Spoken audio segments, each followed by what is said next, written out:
All right, everybody, welcome back. I hope you had an enjoyable lunch. A coffee, desserts, tea will still be available throughout. However, at this time, I highly encourage you to come back to your seats, turn forward, and we have the wonderful opportunity to hear from Heather MacLean, who is the head of Cybersecurity Workforce Development Strategy at CyberNB, Cyber New Brunswick, which is a special operating agency within Opportunities New Brunswick. So please welcome Heather, and we look forward to your talk.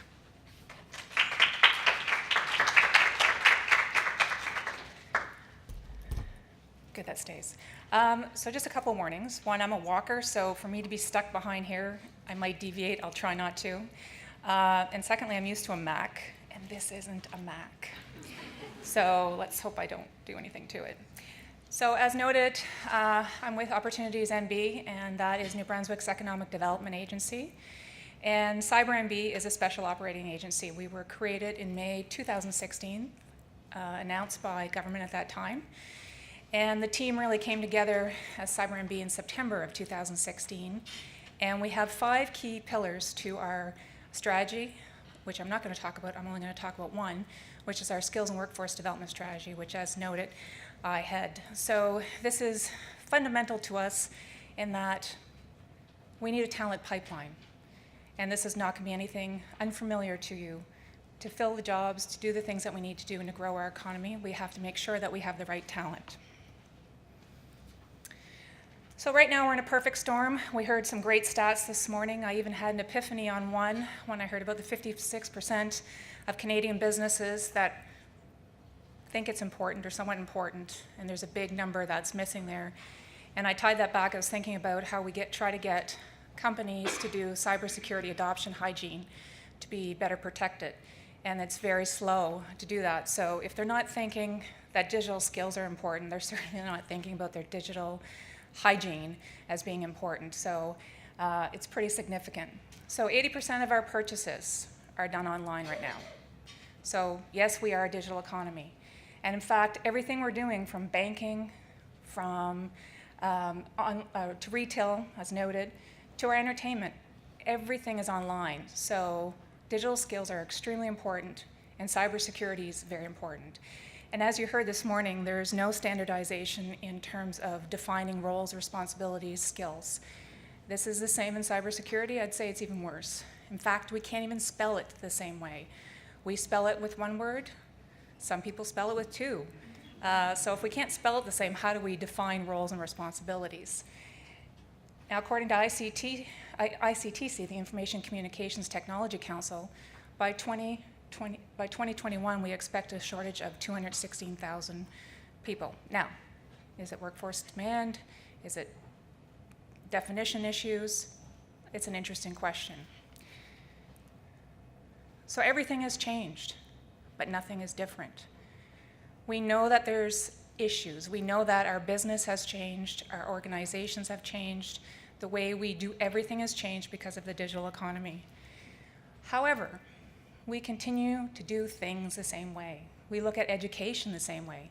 Sure, there have been advancements, but we're still, for the most part, doing our education the same way that we did 10, 15 years ago.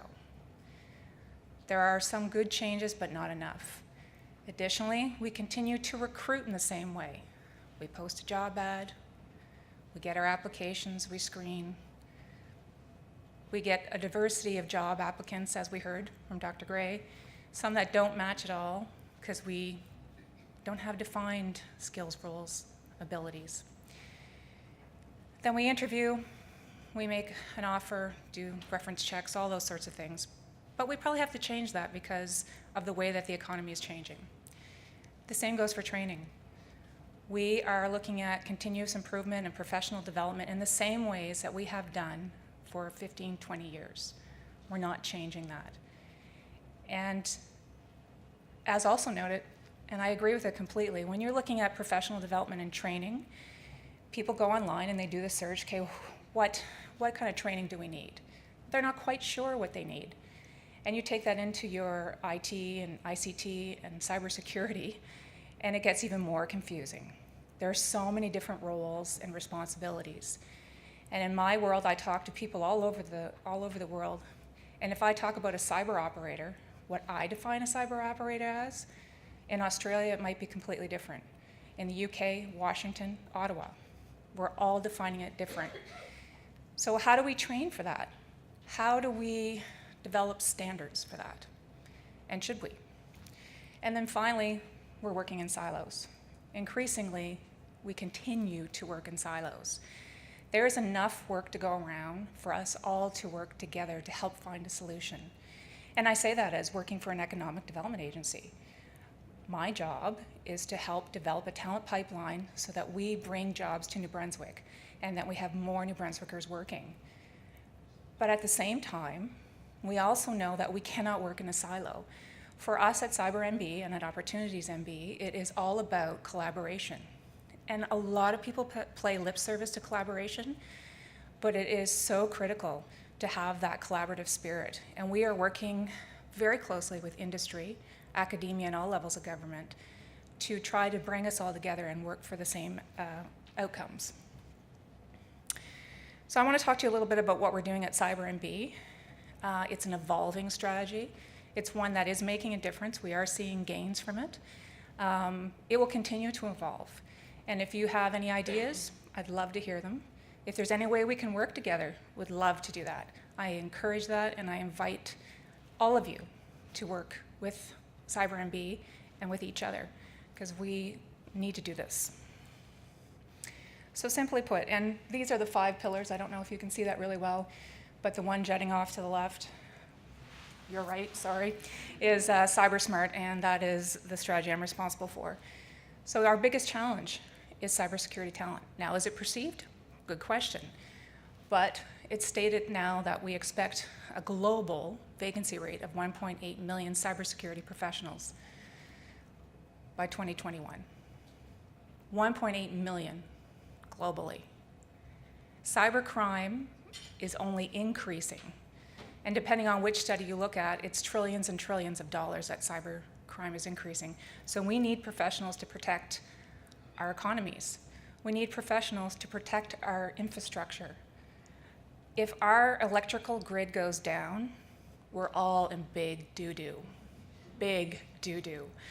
If you think about last August when the Alliant and TELUS and Rogers systems went down for 4 hours, how many of you here were impacted by that?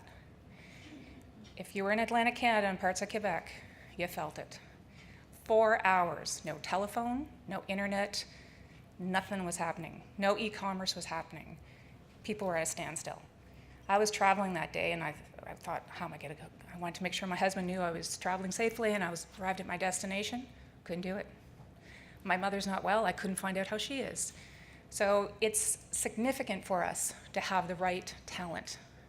Now, I wish I had a Canadian number, but I don't. So I have to kind of extrapolate and think that if there's going to be 216,000 ICT professionals lacking, we're probably thinking something similar for cybersecurity.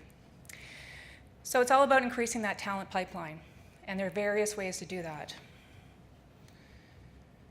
And there are actually 4 things that we're working on, but there are 3 that I'll cover with you today that are most relevant. One is career awareness. Pretty obvious, but I'll go through that.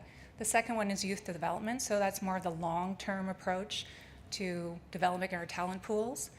And then having standards and best practices, and that's more of the midterm to short term. And it's, as you heard this morning already and by reading the report, having standards and following best practices is critical for us to be able to get the results that we need to do. And I call it affectionately CWDI, but I'm trying not to use acronyms. So it's a Cybersecurity Workforce Development Initiative. So if I slip and say CWDI, that's what I'm referring to. So this is it's not actually a pipeline, it's a funnel, but these are all the different elements that we're using and looking at to build out our talent pipeline. Again, sometimes it's short term, down to midterm, to long term. And by 2030, we hope to have 400 plus cybersecurity professionals available in New Brunswick. And that's on top of an additional 1,100 ICT professionals. This isn't only going to be done through structured learning and post-secondary. we have to look at things like badging. There's a whole different approach to learning, and post-secondary is very important, but I think we also have to open up to look at badging and upskilling and reskilling people. IBM has a great new program called New Collar, where they're taking people with the aptitudes and bringing them into the ICT world and cybersecurity. So I think we have to think differently about that. Now, at the core of this, I mentioned collaboration. I can't stress that enough, that collaboration is so important to what we're doing. And in those 3 areas that I've talked about that I'm going to focus on, you can see some of the logos associated with it, and this is a couple months old, and I have to update it. I was in Moncton last week presenting, and I had a number of companies come to me afterwards and say, how do we be a part of this? We want to be in there, so I've got to get their logos in there. So you can see there's different and more logos in some areas than not. But at the center of this is what I want to point out, excuse me, is that we have an advisory council. So I meet on a quarterly basis. I have a CyberSmart Advisory Council made up of industry, all of our post-secondary institutions in New Brunswick, and various levels of government. And we meet and talk about the issues around skills and workforce development and what we need to do. And through that, we are developing conversations and agreements around pathways, skills pathways, adopting a standard, in fact, and I'll talk about that in a minute. And we get everyone on board with it, talking about what are the roles that need to be filled, how are we going to do it? And by having all these parties in one room and doing resolutions, for example, and acting on it, we're actually getting a lot of adoption and we're making really good traction. And then once a year, we bring a large group of people together for our CyberSmart Summit. We just had it in May. We had 463 people from 6 countries, 20 states, and 8 provinces with varying backgrounds, again, industry, academia, and government coming together to talk specifically about what's needed in cybersecurity skills and workforce development. And focusing on K-12, what needs to change there, what needs to change in post-secondary and also professional development. So again, it's all about that collaboration. And if you take away one thing from this, it's about that. So let's talk about career awareness. On a quarterly basis, I do polling of New Brunswickers just to get some general information. There are a variety of things I learn, but one of the things I want to find out about is education. So we know that New Brunswickers think that digital literacy is important. So that's a good thing. We want to make sure that we're informing people and that they know that it's happening, and we continue to evolve in our digital awareness. However, on top of that, we know that 84% of New Brunswickers see cybersecurity as a viable career path. But there's a however. I like Dr. Gray's however. The however is only 55% are aware of the type of cybersecurity jobs available. So we have a problem. We have a growing, burgeoning ecosystem with world-class companies doing work in New Brunswick who are looking for cybersecurity professionals now. Yet, parents who can influence the future of their kids and the career paths they take and learnings don't know what jobs are available. And I would argue that this might be the same with ICT jobs as well. I know in conversations that I have with experts around the world, when you talk about things like ICT or cybersecurity and parents or people don't know, it's almost like the la la la la la la, right? People are embarrassed. They don't want to admit what they don't know. So they'll change the topic or find some other way to talk around it. So again, it comes back to that commonality of understanding common terms, common lexicon. How do we bring that to people and showcase what is available? And this is where we get into our long-term strategy of youth development. So one of the things that we did on the K-12 side of things is we actually signed an MOU with our Department of Education and Early Childhood Development. Now, I've had so many people say to me, but you're both government departments. Why do you need an MOU? That's a valid question. The answer? We wanted to make sure that we had clear, definable actions and roles and responsibilities as well as outcomes that we were going to achieve. So we've laid out a pathway for 5 years on things that we want to accomplish. And this way it's very clear, and if we get in our silos, we have to step back and go, no, this is what we agreed to, this is what we're going to do. It's all aligned with New Brunswick's 10-year education plan, and that's very important because if you're going to get curricula into schools, it better aligned with what's part of the plan and strategy. In fact, as part of this MOU, I have seconded administrators and teachers that work on my team, helping me define what's needed for cybersecurity, and also to develop the curricula and to work through the system to make sure it's in the schools. And we've been quite successful. We've also co-funded a study with Education and Early Childhood Development and UMB on what the future is of digital learning standards. And the initial research was done and announced in March. They're now in the consultation phases with teachers. So we'll be looking at how we implement that. The other part is that we have been able to successfully integrate cybersecurity curricula changes in the program.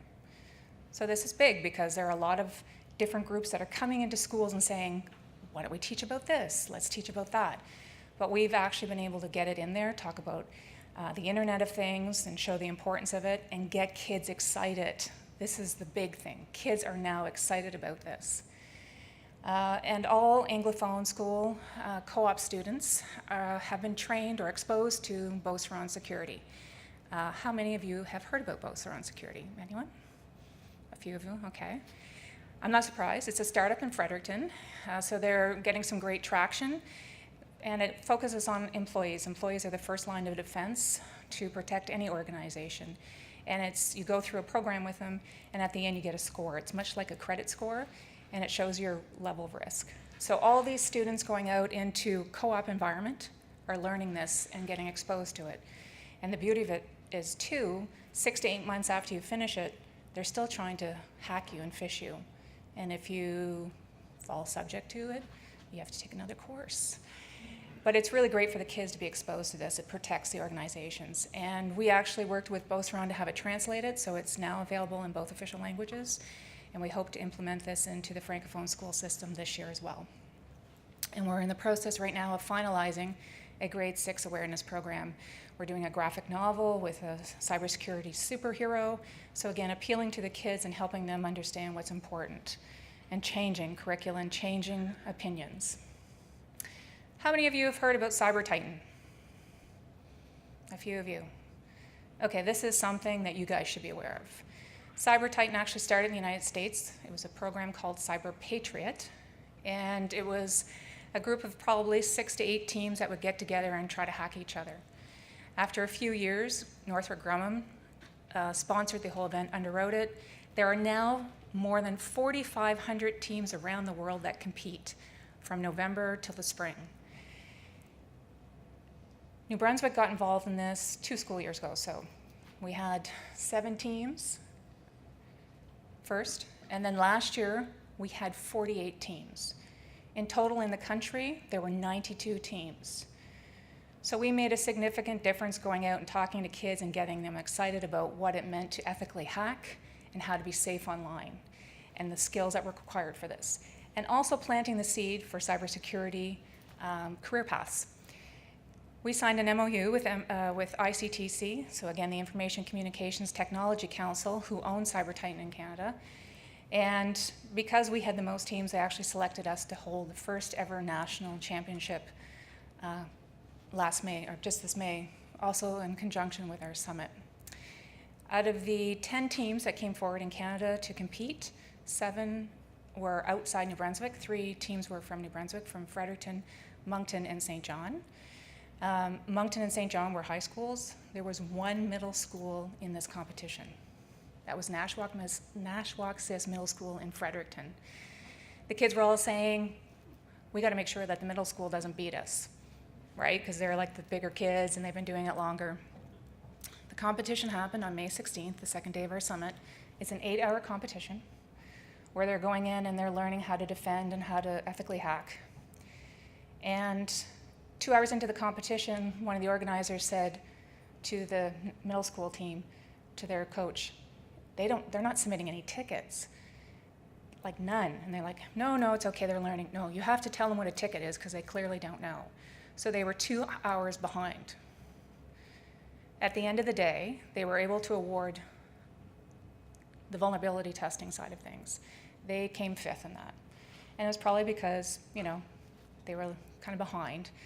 But at the same time, 5th is not bad, right? But then a whole other competition emerged because the kids were finding things that the organizers hadn't planned. Like they were coming up and saying, oh, we found this deficiency, or we found this, and we didn't do that. So there was a whole other competition that emerged, and it took, I think it was 3 days for them to go through all the tickets and all the material. Nashwaak Middle School came 2nd. So that's pretty cool when you think about it. And these kids now think that hacking and cybersecurity is the best thing ever. And so they're pumped about it. They're excited about it. And to get that 48 teams, we had 3 cyber days last year around the province. This year we had 5. We're going to do more this fall just before the competition starts. We're hoping to have more teams. We already know that we have all-girl teams, which is really exciting. We didn't have that last year. So again, focusing on getting more women in as well. So we are an ambassador for Cyber Titan, and we're very excited to be that, and we'll continue to be a part of that. So that's the long term. Now when we get into the midterm and short term, we have to look at things around how do we do that. So again, our sister organization, Post-Secondary Education, Training and Labor, we have an MOU with them as well. Again, how are we going to work together? What are the deliverables? It's great that we're government departments, but let's structure it and make sure that we're going to develop and finalize something. And also to work on standards and a workforce development framework. Because one of the things we knew going into this is that, again, the common lexicon isn't there. So if we're going to work on doing recruitment and amp things up and get curricula design that's going to meet the expectations, then there has to be some sort of standard. And we just actually last week signed an MOU with the New Brunswick Community College and Early Education Childhood Development on a cyber defense hub. And that is a really cool bank of servers and software that will be used for kids that are in remote parts of the province that may not have critical mass but want to take a cybersecurity course. So they can do this real time, or they can do it on their own time. And they can have the option to be a part of learning something that they may not in their school. Meanwhile, NBCC will also use this. They are starting an advanced cybersecurity course this fall, and so they'll be able to use this in their program as well. So it's a win-win for all of us. This is a good collaboration. So when we go back to the standards, or CWDI, Cybersecurity Workforce Development Initiative, we really wanted to focus on having that common lexicon. So how do we talk the same language and have it mean the same thing? And how do we look at the skills, knowledge, and tasks of a cybersecurity role? And this applies to ICT in general. So we knew we needed to do that. We investigated that. We were going to form our own standard, and then we came across something else that we can use. And it applies to private sector, it applies to academia, and public sector. And it's called the National Initiative on Cybersecurity Education.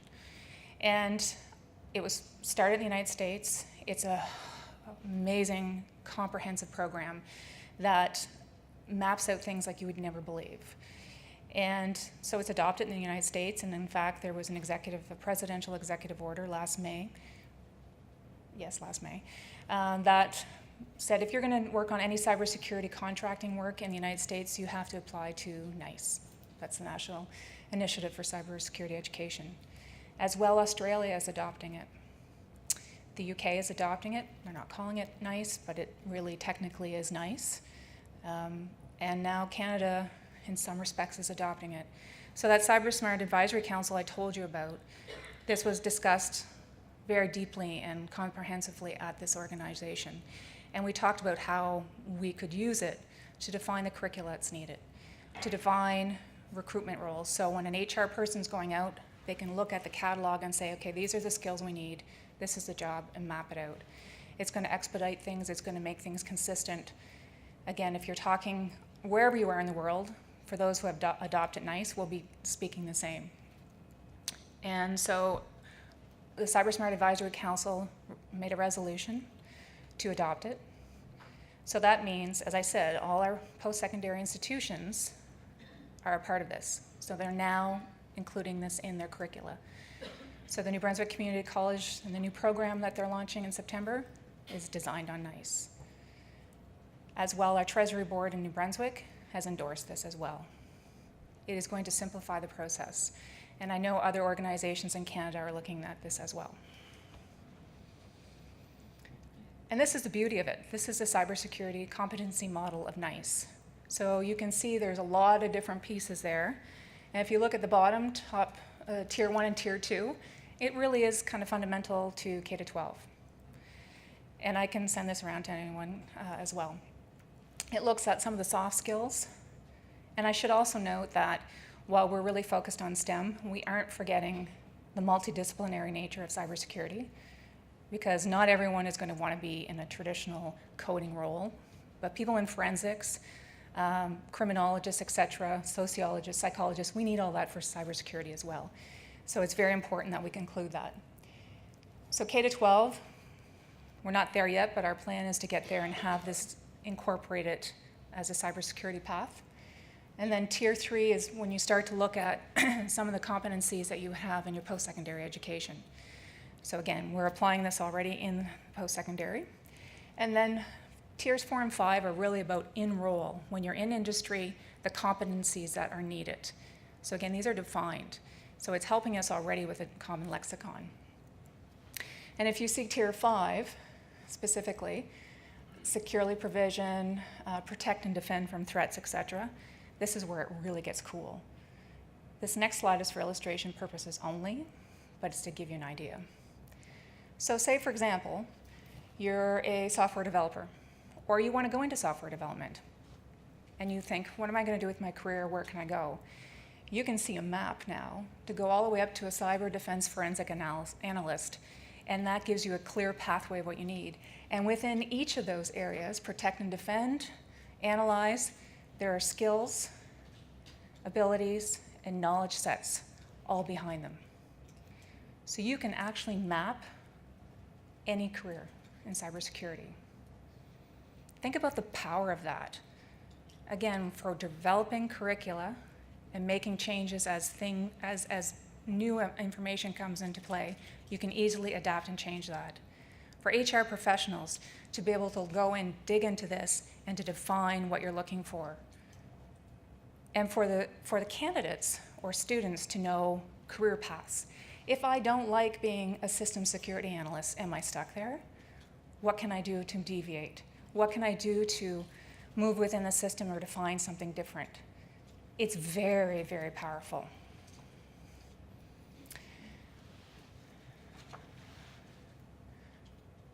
So that's the long term and the short term.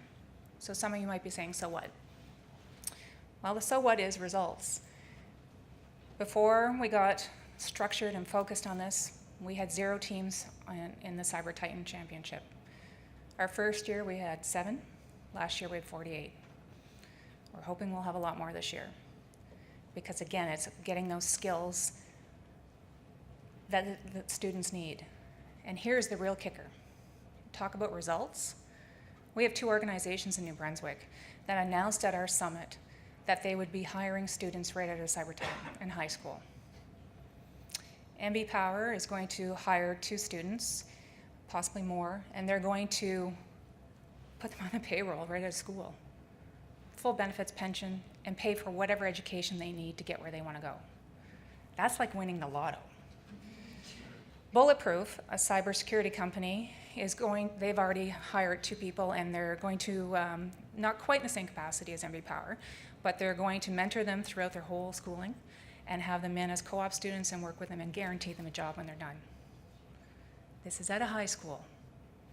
They're using Cyber Titan as a great recruitment tool. And a lot of these companies are mentors for the Cyber Titans as well. So this is pretty powerful stuff when you see this happening. We've had more than 1,000 grade 12 co-op students exposed to Boaster on security. So raising their awareness, making them a better employee, to understand what phishing is and other vulnerabilities to help protect your business and themselves. We've adopted the NICE framework in New Brunswick, and we have new post-secondary curricula, both in development and in practice. We're making good headway. We had our national summit, our first summit in 2017. We had 300 delegates. This past year we went international with 463, 6 countries, 10 provinces, 20 states. Further endorsement and discussion about NICE and the NICE framework and how important it is for regions, businesses, jurisdictions to adopt it.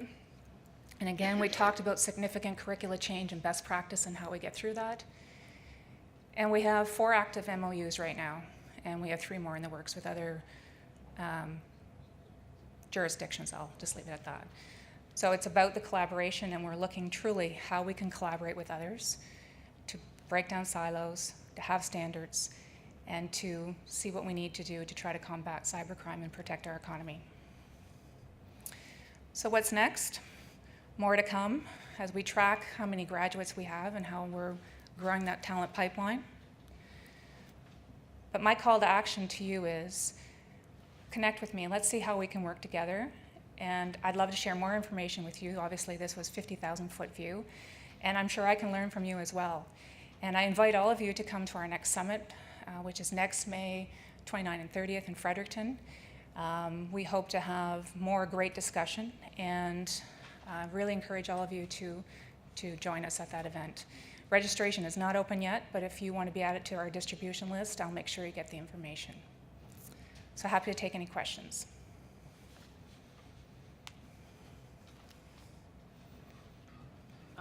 You mentioned you have curriculum and development at the post-secondary level. Do you have any current offerings at the post-secondary level, either UNB, private sector, currently on offer? Yep, UNB is offering courses through there's a computer science degree, but also through the Canadian Institute for Cybersecurity. New Brunswick Community College is starting a advanced level course in September. It's a 2-year program, as well as CCMB will also be offering a course. And I understand one of our private institutions yesterday, Olton's College, announced something. I don't know the details on that yet, but we are actively moving that needle significantly up.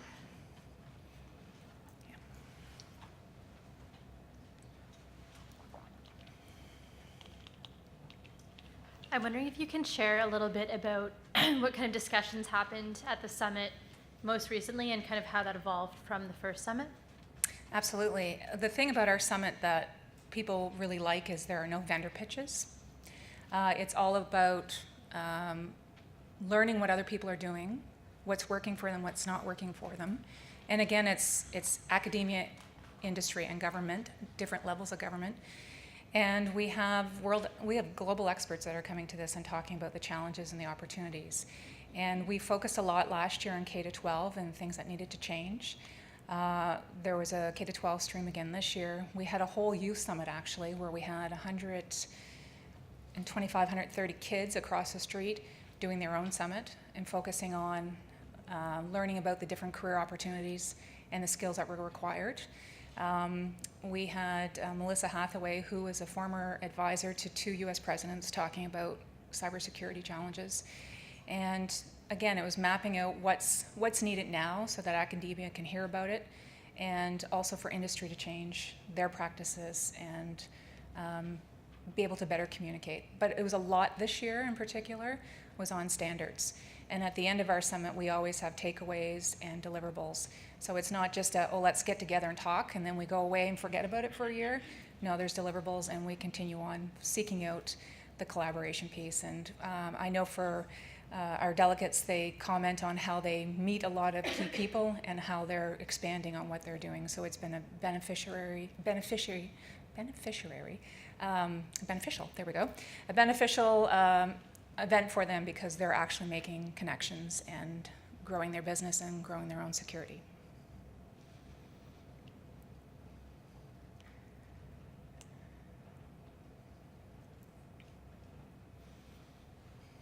Hi. So you talked about the NICE standard, and I was wondering if there's been any opposition to adopting that? Opposition, maybe. For really, there was only one organization, whom I won't point out, that was a little leery of it just because it is a little more structured and takes away some of the creativity that people can put into it. And it's not that it's not creative, it's just it really does structure things, and sometimes some academics like to have a little broader stroke, but industry spoke very clearly and loudly that they needed standards, and so did government. So it was poignant, and people took it quite seriously, and everyone has adopted it. But it's a great question. Anything else? Oh.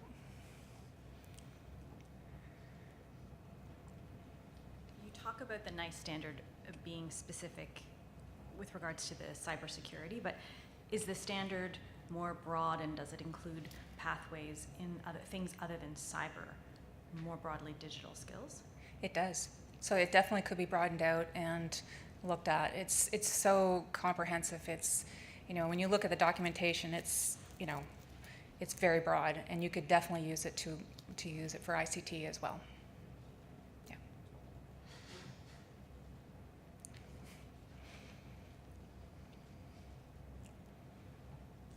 This has been quite interesting. Curious about your youth strategy.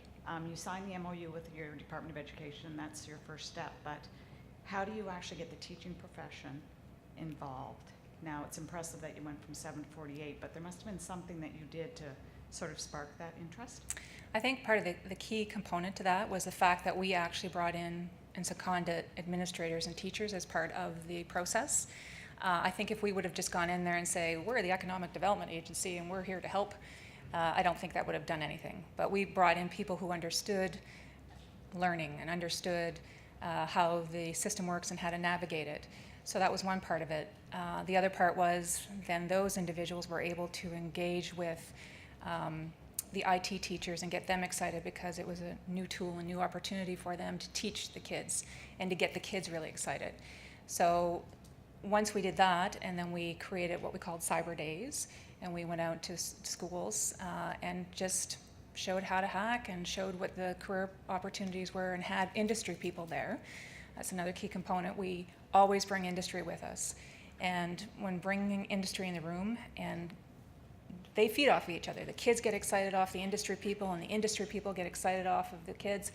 And inevitably, every time we have a Cyber Day, we have 10 to 15, 20 more teams. Yeah.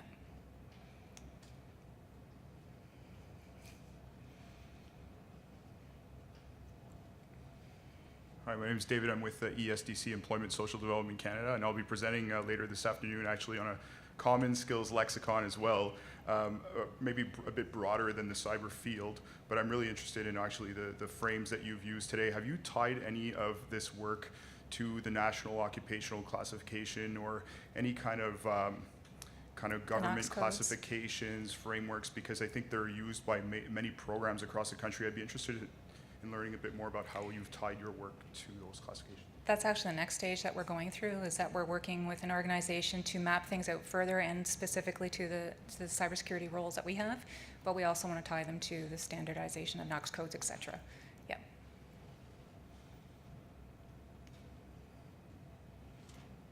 Oh.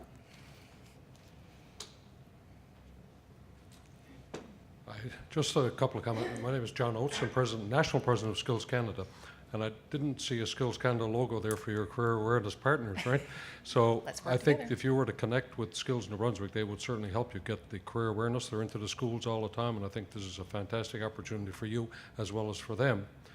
My second point is that in one of my other volunteer roles, I'm on the board of directors of League Data. And League Data is the company that does all the back-end computer work for all the credit unions in Atlantic Canada. And obviously cybersecurity is of utmost importance in the financial industry.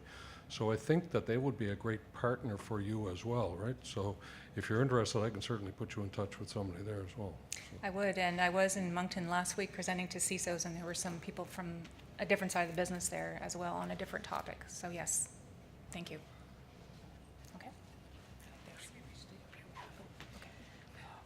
So thank you for this very interesting conversation and talk that you started, which I'm sure is going to continue throughout the next couple days. And it sounds already like there's some contacts and collaborations to follow up on in the room.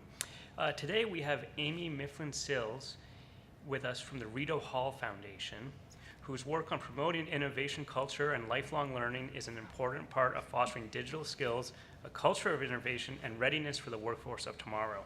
As such, Amy would like to present you with a copy of Ingenious, which highlights a history of Canadian innovations. So thank you again for your time and the conversation.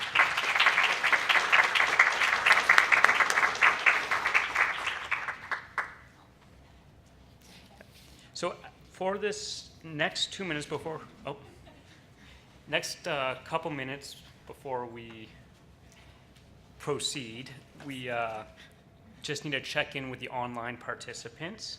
We're going to be moving to a panel discussion shortly once I get the thumbs up from our WebEx operator. With that being said, Claire Gabillard, if you would like to come up, we'll get you set up now.